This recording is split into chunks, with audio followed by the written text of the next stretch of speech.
In this Manim tutorial, I'm going to be teaching you guys about calculus animation, including updaters. And so we're going to have a look at some slopes moving along graphs, and we're also going to have a look at transforming the area under the curve, sort of like Grant did in his calculus series, the Essence of Calculus series. Now, I'm taking on board some feedback that I've been given from some of the tutorials, and I've been asked predominantly to slow it down and go over the syntax of Manim more.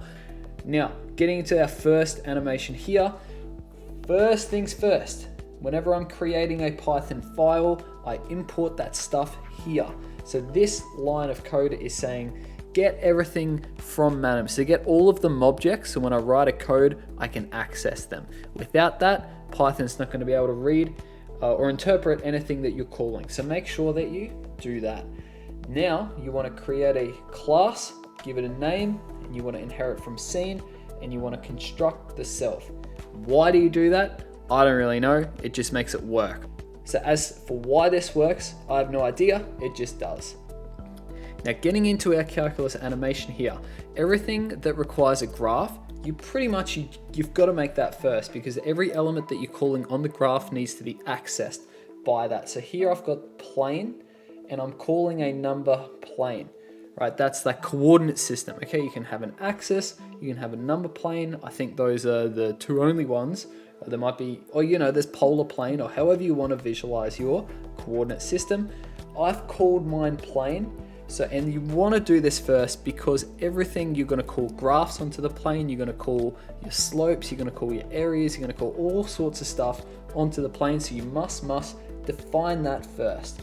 Okay, and then you can see I've slapped some coordinates on the end here. Now, following up from that, we can see straight away that I'm calling this first one, graph 1. Okay, and you can see I've got plane get graph. Now, this is by a lambda function. I could define a function, but within get graph, you can say, yeah, look, this is sort of like saying y equals. And then here I've got y equals x squared. That's what those two asterisks means. Raise it to a power, x range, plug it in there, and then I want the color of my graph to be red. Now I'm giving my graph a label, and I'm doing this manually through math text, and I'm just going to position it where I want. So this is a bit of a latex here, and it's saying go next to graph 1, up right of it. So here's my graph, be positioned there to the up and to the right with a small buff. So that's going to have that small little buff either way. Okay, it'll have that small buff. Okay, and then scale it down a little bit. I don't want it to be too big. Now I'm going to be adding a value tracker here, because I'm going to start updating some stuff. You can see in this animation that the second graph is actually moving up and down. So that is constantly being updated. So this graph 2 needs an always redraw statement there, where it's being constantly updated. So it's updated by a lambda function. However, I'm calling it onto the plane via a lambda function, which is sort of like saying y equals x squared plus c. And the c is accessed through that value tracker.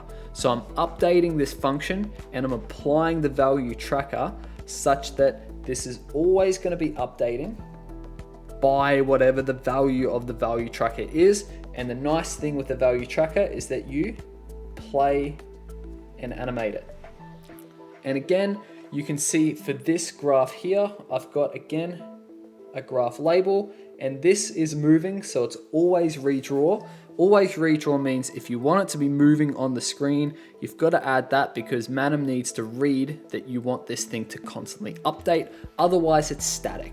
So always redraw means that we're going to have some updaters here. Again, this is just some latex, and I'm saying it's x squared plus c, whatever that value is that's shifting it up and down. Again, position it to the upright, so it's going to be here, it could be there, or this function might move down, so position it there. Okay, so this guy is going to be moving up and down, and this text here will also move up and down according to where the graph is going to be. Now, with that done, I've got my graphs. I also want there to be a value tracker for my slopes. So what I've got here is I've got another value tracker, and this is going to be tracking the value of slope. okay, the X value, I should say, the X value, because you can see I want it on both graphs. Now, just to make it very, very clear, I've put a dot to where the X point is. It's sort of like that midpoint of the secant. So that's not really a nice built-in function. So I've just done it. I've said, yep, dot 1, always red raw, move to plane towards the point. So put it on the plane, coordinates to the point where you're gonna have K, which is really like X, and then graph 1 underlying function of that K value. So it's sort of like saying get the f of X value tracked by that value tracker. So wherever that X value is, put a dot there on that graph and move it, make sure it stays there. Okay, you can see I've got a similar thing done down below here with dot 2. So I'm gonna skip over that. It's the same thing, but on graph 2. Now I'm gonna be defining my slopes, which again, these are moving along, so you've always got to redraw them. They're always being updated. And again, I'm accessing the plane. So I've got to make sure that plane gets defined before anything else. You can't define the plane later on. It's got to be the one that gets done first. Now this is through get secant slope group. X is going to be the value of the value tracker. So you can see this value tracker is tracking quite a bit, but really it's sort of like the midpoint of the secant, where we want X to be that value there. Put that on graph 1 with a very, very tiny dx value, so it gives the illusion of a tangent rather than a secant, and keep that length there. Now there are a couple of parameters that you can actually play with here, and you can do that whenever you're coding your own. Again, you can see with the slope 2, right? So this is being put onto graph 2. Everything else is exactly the same. So I want the identical slope, just one on the first graph, one on the second graph. So you can see I've created 2 different ones and called one slope 1 and one slope 2. So when I'm reading it, I sort of have an idea of what everything's gonna be. Now I get to the playing the animation part. What I'm gonna do is I'm gonna get the plane going and get the 2 graphs going as a lag start.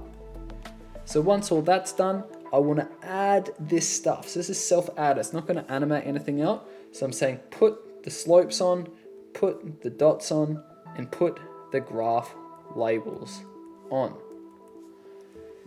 Once that's done, all of these, so the slope and the dots are being controlled, and the labels are being controlled by the value trackers.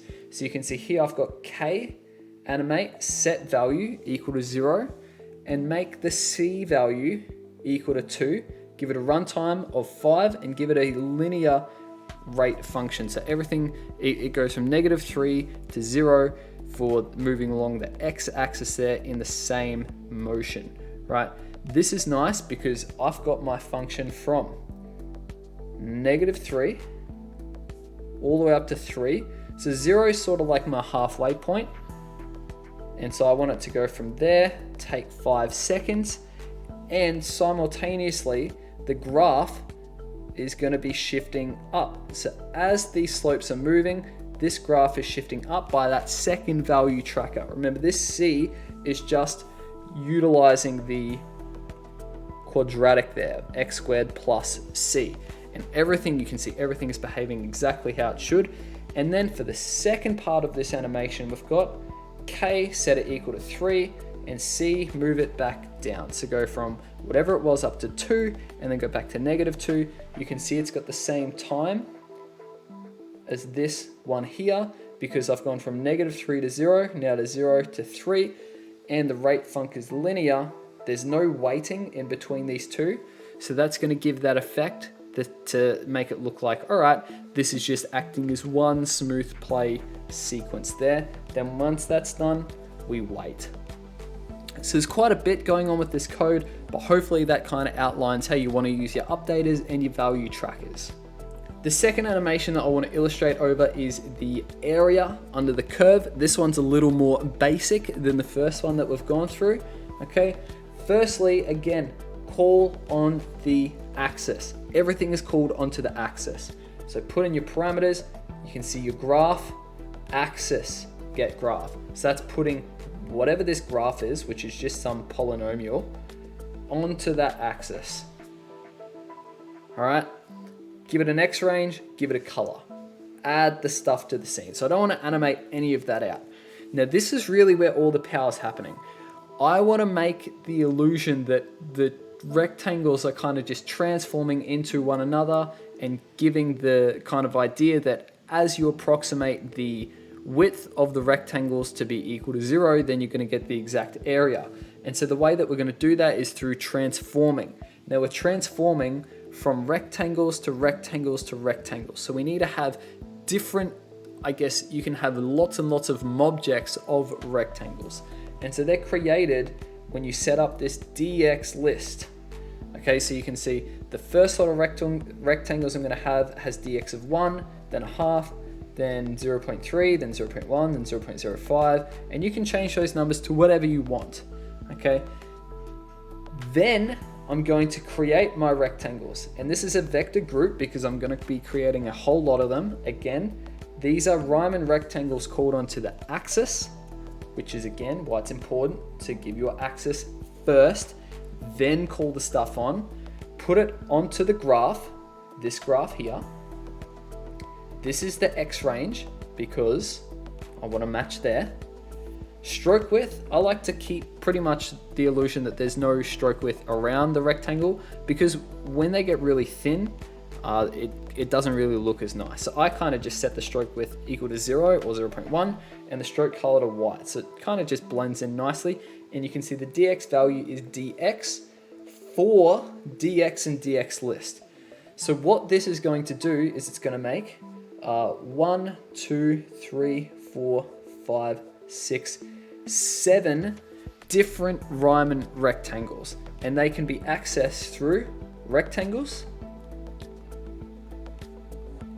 0 or 1 or 2 or 3 or 4 or 5 or 6, because that'll give me 7. All right, 1, 2, 3, 4, 5, 6, 7. Okay, so I'm going to have 7 vector groups of these Riemann rectangles. That's what I've set up there. Now I'm defining my first rectangles there, which is sort of like having, it's this one here, where dx is equal to 1. And then I'm saying for k in range, and I want to start at 1, so starting at this guy here, and the length of dx, so however long I need to go there. The new area, so what I want it to transform into, is going to be accessed by k, and this is why we start at k equals 1, because I want to then start here, not transforming the one itself into the one itself originally. You just want to start at the next one. And then I'm going to transform the first area into the new area, give it a runtime of 3, you can give it a runtime of 2, doesn't really matter, and then wait a little bit. And then do it again and again and again for the length of your DX list. And it's as simple as that.